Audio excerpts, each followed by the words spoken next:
भारत माता की, भारत माता की, छत्रपती शिवाजी महाराज की, धर्मवीर छत्रपती संभाजी महाराज की, जय श्री राम, जय श्री राम, जय भवानी, जय भवानी, जय जय जय जय जय भवानी,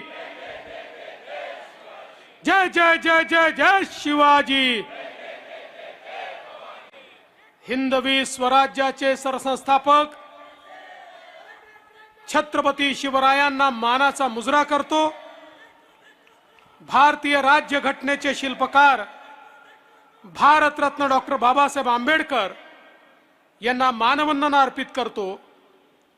आज मंचावर उपस्थित मुंबईचे आपले अध्यक्ष आमदार आशिष शेलारजी, आमचे सहकारी मंगलप्रभात लोढाजी, राहुल नार्वेकरजी, आपले उत्तर मुंबईचे लोकप्रिय उमेदवार केंद्रीय मंत्री माननीय पीयूष गोयलजी, आपले ईशान्य मुंबईचे उमेदवार मिहिरभाई कोटेचाजी, आपले उत्तर मध्य मुंबईचे उमेदवार आणि ज्यांच्या प्रयत्नातून मुंबईवर हल्ला करणाऱ्या कसाबला फाशी झाली ते ॲडव्होकेट उज्ज्वल निकमजी, खासदार गोपाळ शेट्टीजी, मनोज कोटकजी, किरीट सोमय्याजी, प्रवीण दरेकरजी, प्रसाद लाडजी, या ठिकाणी उपस्थित मनीषाताई चौधरी, रामभाऊ कदम, योगेशजी सागर, परागभाई शाह, सुनीलजी राणे, विद्याताई ठाकूर, अमित साटमजी, भारतीताई लवेकरजी, संजय उपाध्यायजी, पराग अळवणीजी, तमिल सेल्वनजी, कालिदास कोळंबकरजी, दिलीप जगतापजी, संभाजीराजे दहातोंडेजी, राजन सिंगजी, प्रकाश मेहताजी, राज पुरोहितजी, मंचावर उपस्थित शशांक रावजी, मंचावर उपस्थित सर्व मान्यवर आणि उपस्थित सर्व भगिनी आणि बंधूंनो, मी सर्वप्रथम आपल्या सर्वांना महाराष्ट्र दिनाच्या खूप खूप शुभेच्छा देतो आणि आपला महाराष्ट्र सातत्याने विकासाकडे जात राहो आणि भारताच्या विकास गाथेमध्ये सर्वात प्रमुख राज्य म्हणून महाराष्ट्राचा विकास हो, अशा प्रकारची प्रार्थना ईश्वराच्या चरणी करतो। आज कामगार दिवस देखील आहे।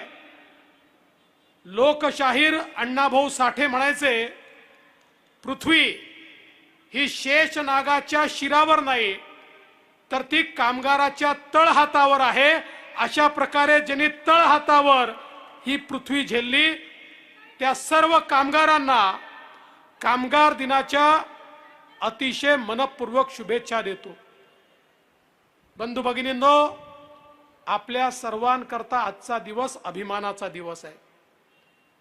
महाराष्ट्र म्हटल्यानंतर आपल्यापैकी प्रत्येकाला एक रोमांच त्या ठिकाणी आपल्या अंगावर उभा राहतो। महाराष्ट्र एक असं राज्य आहे की ज्या राज्याने एक मोठा इतिहास घडवलेला आहे।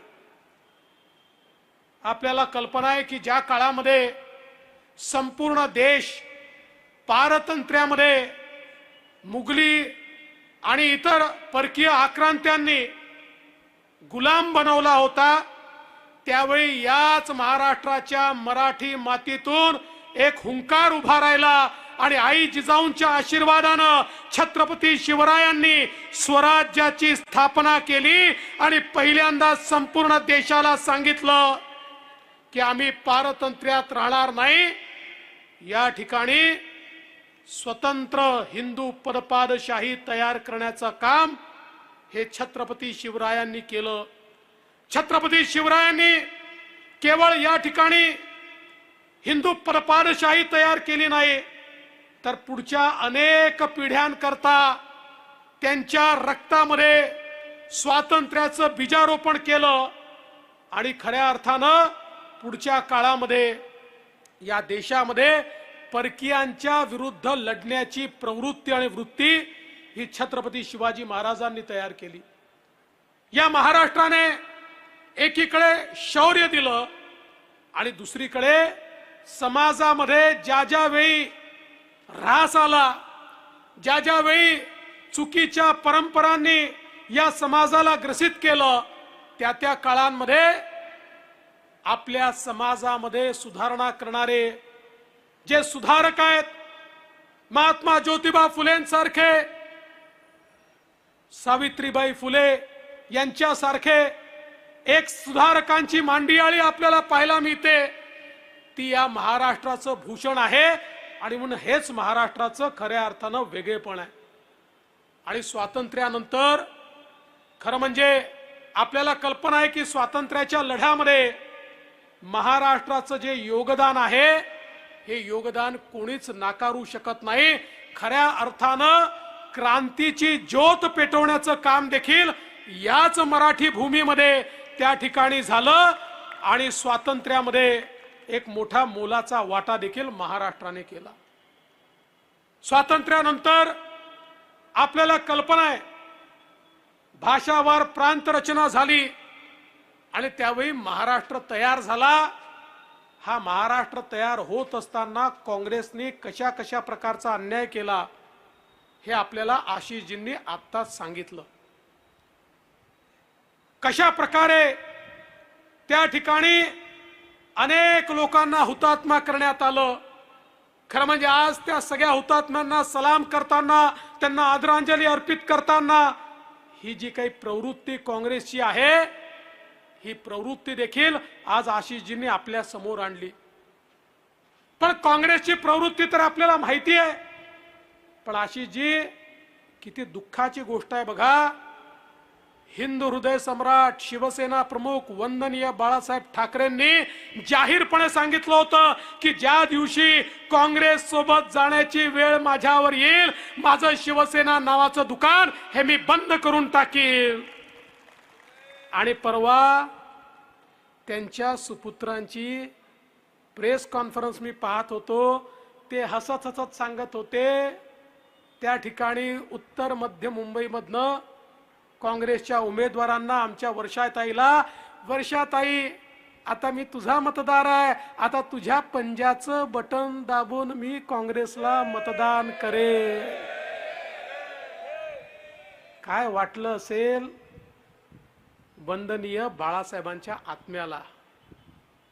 खरं म्हणजे खुर्ची करता हा जो काही ऱ्हास आपल्याला पाहायला मिळतोय, खरं बाळासाहेबांचं नाव एकीकडे घ्यायचं आणि त्यांच्या विचाराशी त्या ठिकाणी पूर्णपणे प्रतारणा करायची।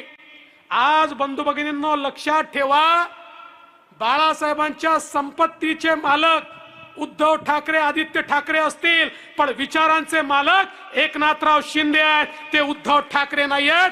कारण त्या विचारांना जिवंत ठेवण्याचं, ते जाज्वल्य हिंदुत्व हे जिवंत ठेवण्याचं काम, तो स्वाभिमान जिवंत ठेवण्याचं काम कोणी केलं असेल तर ते एकनाथरावजी शिंदे आणि त्यांच्या नेतृत्वातल्या शिवसेनेने या ठिकाणी केलं आहे। आज आपण पाहतो महाराष्ट्र दिनाच्या निमित्ताने या महाराष्ट्राची प्रगती आपण पाहतोय।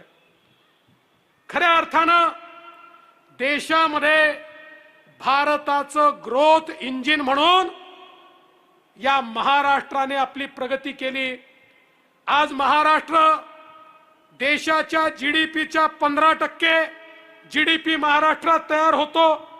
देशामधल्या वस्तू उत्पादनामध्ये 20% हिस्सा महाराष्ट्राचा आहे। देशातल्या एक्सपोर्ट मध्ये 22% हिस्सा महाराष्ट्राचा आहे। आणि एवढंच नाही तर सर्वात जास्त परकीय थेट गुंतवणूक ही याच महाराष्ट्रामध्ये येते। महाराष्ट्र आज देशामध्ये आर्थिक राजधानी म्हणून मुंबई आणि महाराष्ट्र या देशाला चालवण्याचं काम करतो। पण बघा, हे सातत्याने या ठिकाणी चुकीच्या गोष्टी आपल्याला सांगतात. काय सांगतात?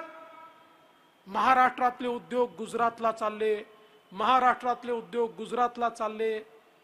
खरं म्हणजे महाराष्ट्राची ताकदच उद्धव ठाकरे आणि त्यांच्या चेलाचपाट्यांना नाही आहे. या महाराष्ट्राची क्षमता काय आहे ही त्यांना माहित नाही आहे, म्हणून या महाराष्ट्राचा अपमान ते करतात. आणि मी त्यांना सांगतो, उद्धवजी, ज्यावेळी या महाराष्ट्रामध्ये या सगळ्या लोकांच्या आशीर्वादाने भारतीय जनता पार्टी आणि महायुतीचं सरकार आलं, मोदीजींचा आशीर्वाद होता. 2015 पासून 2019 पर्यंत सातत्याने परकीय थेट गुंतवणुकीमध्ये महाराष्ट्र पहिल्या क्रमांकावर आणण्याचं काम आम्ही केलं. त्याच्या आधी देशातही काँग्रेसचं सरकार होतं, राज्यातही काँग्रेसचं सरकार होतं. गुंतवणुकीमध्ये महाराष्ट्र 4थ्या 5व्या 7व्या क्रमांकावर होता, तो पहिल्या क्रमांकावर आणला. आणि 2 वर्ष तर अशी आहेत की देशात आलेल्या गुंतवणुकीपैकी 42% आणि 49% गुंतवणूक या महाराष्ट्रामध्ये आली. आणि आमचं सरकार गेलं, आमच्या पाठीत खंजीर खुपसून काँग्रेस आणि पवार साहेबांसोबत तुम्ही सरकार केलं. तुम्हाला खुर्ची बोलवत होती, तुम्हाला त्या ठिकाणी तत्व मूल्य नव्हते. तुम्हाला केवळ एकच स्वप्न होतं, त्या खुर्चीवर मी कसा बसतो. त्या खुर्चीवर बसण्याकरता तुम्ही विचारांना तिलांजली दिली, त्या खुर्चीवर तुम्ही बसलात. काय झालं तुमच्या काळामध्ये?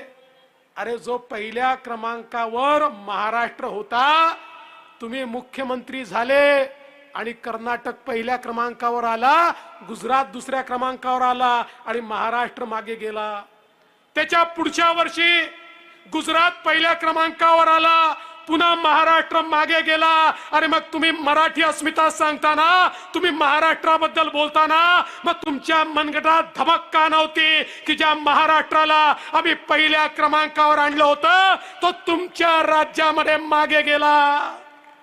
अरे बंधू भगिनींनो, तोंडाच्या वाफा दडून राज्य पुढे जात नसतं. त्या ठिकाणी मनगटात जोर असावा लागतो. आम्ही शिंदे साहेबांच्या नेतृत्वात पुन्हा एकदा महाराष्ट्रात सरकार स्थापन केलं. स्थापन केल्याबरोबर माझा पहिला इंटरव्ह्यू झाला. त्या पहिल्या इंटरव्ह्यू मध्ये मी सांगितलं, काळजी करू नका, महाराष्ट्र मागे गेला असेल, आता पुन्हा आम्ही आलो आहे, महाराष्ट्राला पुढे आणू. आणि पहिल्याच वर्षी महाराष्ट्र पुन्हा नंबर 1 आणण्याचं काम आम्ही केलं.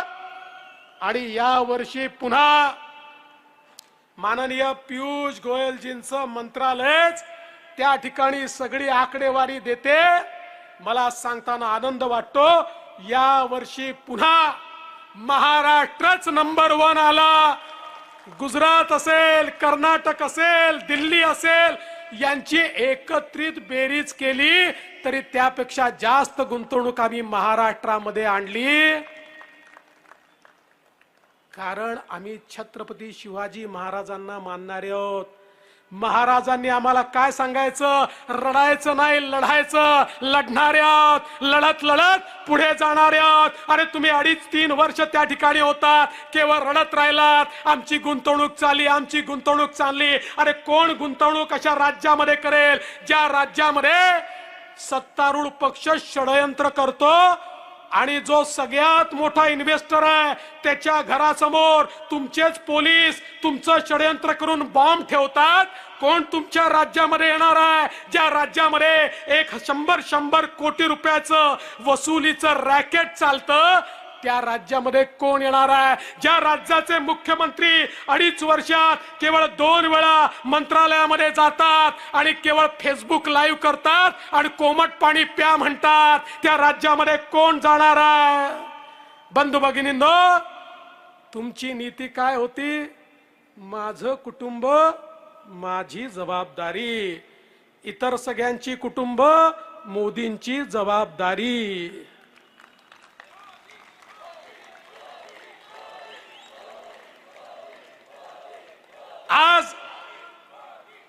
आज माझा सवाल आहे, माझा सवाल आहे, 25 वर्ष महानगरपालिका तुम्ही बोलाल तशी चालली, बोलाल तशी. या मुंबईवर अखंडित राज्य होतं. हो, आम्ही देखील होतो सोबत, पण राज्य तुमचं होतं, तुम्ही चालवत होतात. मग सांगा ना, 25 वर्षामध्ये या मुंबईला तुम्ही नेमकं काय दिलं ते सांगा. काय बदल केला सर्वसामान्यांच्या जीवनामध्ये? काय बदल केला? अरे, जो मराठी माणूस, जो गिरणी कामगार या दक्षिण मुंबईमध्ये राहत होता, त्याला हद्दपार करण्याचं काम हे तुमच्या सरकारमध्ये झालं. तुम्ही महानगरपालिकेतनं त्याला या ठिकाणी बसवू शकला असतात.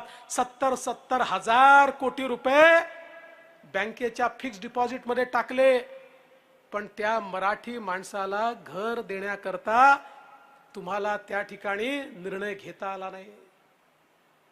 बंधू भगिनींनो, या मुंबईची अवस्था या ठिकाणी काय केली? अनेक लोक म्हणतात मध्यंतरीच्या काळामध्ये बंगलोर आयटी कॅपिटल झाला, हैदराबाद आयटी कॅपिटल झाला. का आयटी कॅपिटल होऊ शकले? का ते पुढे जाऊ शकले? काळजी करू नका, आपण त्याच्यावरही उपाय केला. पण सांगतो हे का झालं? कारण राज्यातलं काँग्रेसचं सरकार आणि इथली महानगरपालिका यांना केवळ त्या ठिकाणी भ्रष्टाचार करायचा होता. त्यांना या ठिकाणी केवळ तीच कामं हातामध्ये घ्यायची होती ज्याच्यामध्ये माल पाणी मिळतं. यांच्या माल पाणी मिळवण्यामुळे मुंबईतलं इन्फ्रास्ट्रक्चर तयार होऊ शकलं नाही. परिणामी या ठिकाणी आपला आयटीचा उद्योग करणं आता परवडत नाही हे लक्षात आल्यामुळे लोक त्या ठिकाणी गेले, स्टार्टअप्स त्या ठिकाणी गेल्या. पण मला आनंद वाटतो, मोदीजीचं राज्य आलं, मोदीजींनी स्टार्टअप पॉलिसी आणली. महाराष्ट्रामध्ये आम्ही स्टार्टअप पॉलिसी आणली आणि स्टार्टअप पॉलिसी आल्यानंतर आज मला सांगताना आनंद वाटतो, आता स्टार्टअप कॅपिटल बंगलोर नाही आहे, स्टार्टअप कॅपिटल हैदराबाद नाही आहे, आता स्टार्टअप कॅपिटल हे महाराष्ट्र आहे. कारण देशातील सर्वात जास्त रजिस्टर्ड स्टार्टअप, जवळजवळ 20% देशाचे स्टार्टअप हे एकट्या महाराष्ट्रात आहेत आणि देशाचे युनिकॉर्न्स 25% एकट्या महाराष्ट्रामध्ये आहे. कारण आम्ही रडलो नाही, आम्ही लढलो. आज या मुंबईमध्ये मला या ठिकाणी सांगताना आनंद वाटतो, हा कोस्टल रोड असेल, ट्रान्स हार्बर लिंक असेल, मुंबईचे एसटीपी असतील, मुंबईचे लोकल ट्रेन असेल, मुंबई मधली मेट्रो असेल, सांगा याच्यामध्ये तुमचा काय वाटा आहे सांगा. हा जो वाटा तुम्हाला हवा होता तो कुठून कुठून तुम्ही घेतला त्याबद्दल मी बोलत नाही, मी त्या वाट्याचं बोलत नाही. तुम्हाला जो वाटा समजतो तो वाटा नाही, पण तुमचा पौरुष काय आहे, तुमचं कर्मण्यता काय आहे, काय केलंय? बंधू भगिनींनो, हा सवाल माझा आहे, याचं उत्तर हे देऊ शकत नाही. आणि मग उत्तर देता आलं नाही की यांचं ठरलंय मावळे, कावळे, कोथळा, याच्या पलीकडे जात नाही. आणि आता तर मला असं वाटतं, तुम्ही ज्याच्या सोबत राहता त्याची सवय तुम्हाला लागते. आता हे अध्यक्ष आहे का गल्लीचे नेते आहेत अशी त्यांची भाषा या ठिकाणी झाली आहे. याद रखना, ईट का जवाब पत्थर से देना जानते हैं.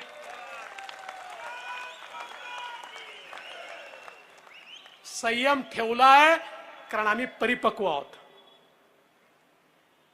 ज्या दिवशी आपल्यावर येऊ त्या दिवशी काय ताकद आहे ती दाखवूनही देऊ. पण बंधू भगिनींनो, चिंता करण्याचं कारण नाहीये.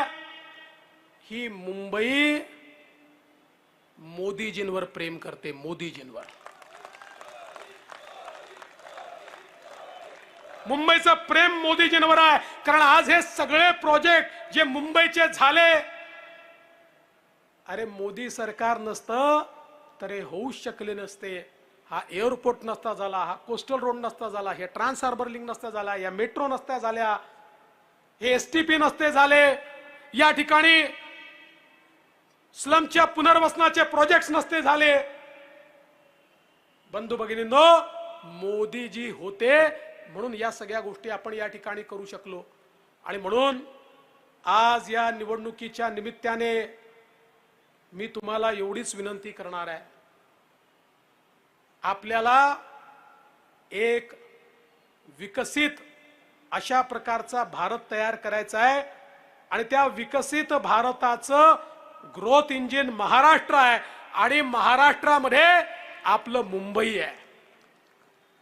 आज मुंबईचा हा जो विकास आपण पाहतोय, आपल्या मुख्यमंत्र्यांनी मुंबईमध्ये मोठ्या प्रमाणात सिमेंट कॉन्क्रीटचे रोड बांधणं सुरू केलं। लक्षात काय आलं? लक्षात आलं हे लोक दरवर्षी रस्त्यांची कामं करायची, दरवर्षी पाऊस आला की ती वाहून जायची, दरवर्षी तेच रस्ते, वर्षानुवर्ष तेच रस्ते। आता कॉन्क्रीटचे रोड झाले की 50 वर्ष त्या रस्त्यांकडे पाहायची गरज पडणार नाही, खड्डा मुक्त मुंबई आपण करणार आहोत। आणि माझा सवाल आहे, आता इलेक्शन आले की यांचं सुरू होतं मुंबईला महाराष्ट्रापासून तोडण्याचा डाव। अरे कोणाच्या बापाचा बाप आला तरी मुंबईला महाराष्ट्रापासून तोडू शकत नाही। मुंबई कालही महाराष्ट्राची होती, आजही महाराष्ट्राची आहे आणि जोपर्यंत चंद्र आणि सूर्य आहे तोपर्यंत मुंबई महाराष्ट्राचीच असणार आहे। पण हे लबाड लांडगे,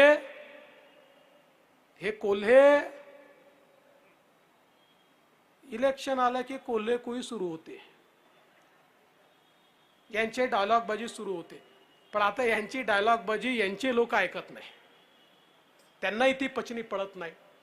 आज आपण बघा, ज्या प्रकारे कोविडच्या काळामध्ये एक संधी होती, देशाचे पंतप्रधान ज्या प्रकारे देश संचालित करत होते, आठवा तो काळ।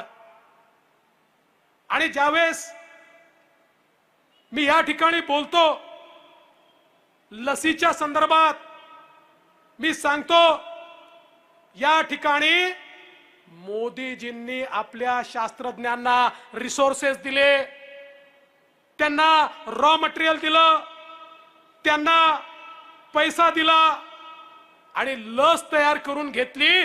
ती लस मिळाली म्हणून आज 140 कोटी भारतीय या ठिकाणी जिवंत आहेत आणि विकास करतायत। तर यांना मिरची टोचते, यांना लस म्हणजे लसूण वाटतो। म्हणाले मोदीजींनी लस तयार केली का? अरे बेड्यांनो, महानगरपालिकेचा एखादा पूल तयार झाल्यानंतर तुम्ही सांगता ना, हा पूल मी तयार केला, तुम्ही थोडी जाऊन तिथे पूल तयार केला असतो, तो पूल तिथल्या इंजिनियरने मजुरांनीच तयार केला असतो, पण त्याचं क्रेडिट मात्र तुम्ही घेता। आणि ज्या मोदीजींनी संपूर्ण विकसित राष्ट्रांचा आपल्यावर दबाव होता, आमची लस घ्या, आमचे मिंधे व्हा, आमच्याकडे हात पसरा, आणि मग ज्या प्रकारे यापूर्वीच्या सगळ्या महामार्यांमध्ये 30-30 वर्षांनी भारताला लस मिळाली, करोडो भारतीय मरून गेले, तशाच प्रकारे 30, 40, 50 कोटी भारतीय मरून जातील अशा प्रकारची अवस्था होती।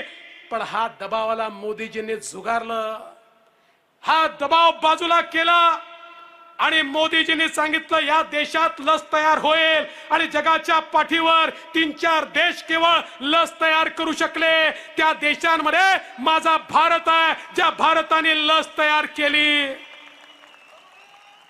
जर माझ्या नेत्याच्या नेतृत्वात ती तयार झाली, तुमको मिर्ची लगी तो मैं क्या करू। आणि त्याच कोविडच्या काळामध्ये तुम्ही काय करत होतात? खिचडी चोरी, कफन चोरी। अरे प्रेताच्या टाळूवरचं लोणी खाणारे तुम्ही, त्या ठिकाणी लोक मरत असताना, लोक उपाशी असताना, एकीकडे देशाचे प्रधानमंत्री मोठ्या प्रमाणात रेशन देतायत, मदत करतायत आणि तुम्ही मुंबईमध्ये खिचडीचा घोटाळा करताय. अरे प्रेताच्या टाळूवरचं लोणी खाणारे तुम्ही, अरे बाकी जाऊ द्या, त्या बॉडी बॅगचा घोटाळा करताय. कफन चोर आहात तुम्ही, कफन चोर, कफन चोर, बॉडी बॅग मध्ये घोटाळा करणारे कफन चोर. या ठिकाणी तुमच्या घोटाळ्याची मालिका तर मी काढणारच आहे. अभी तो शुरुआत हुई है, आगे आगे देखिए होता है क्या. आणि म्हणून बंधू भगिनींनो, आज या देशाला कणखर नेतृत्व हवं आहे. महाराष्ट्राला फार मोठी संधी आहे. जगाच्या पाठीवर कोविड नंतर मोठ्या प्रमाणात जो 30 वर्षापासून जगाची फॅक्टरी म्हणून काम करणारा चीन होता, आता त्या चीन बद्दल लोकांना निराशा यायला लागली आहे. आणि मोठ्या प्रमाणात हे मॅन्युफॅक्चरिंगचं सेक्टर आता तिथनं बाहेर पडत आहे.